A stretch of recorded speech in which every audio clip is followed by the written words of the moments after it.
موعد مباراة ريال مدريد وبايرن ميونخ في ذهاب ربع نهائي دوري أبطال أوروبا هو الثلاثاء 7 أبريل 2026 على ملعب سانتياغو برنابيو.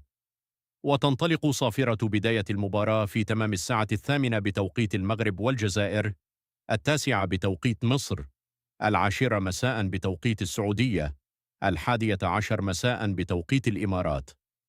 واستذاع المباراة عبر قناة بي إن سبورتس واحد بتعليق علي سعيد الكعبي.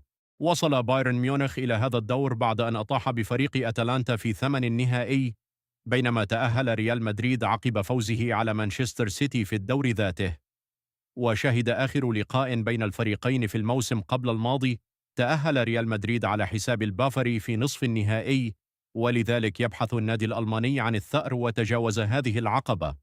ولم يتعرض ريال مدريد للهزيمة في آخر 9 مباريات أمام بايرن ميونخ، 7 انتصارات وتعادلان، كما نجح في الإطاحة بالفريق الألماني في آخر 4 مواجهات إقصائية بينهما، منها 3 في نصف النهائي وواحدة في ربع النهائي، وجميعها انتهت بتتويج الملك باللقب.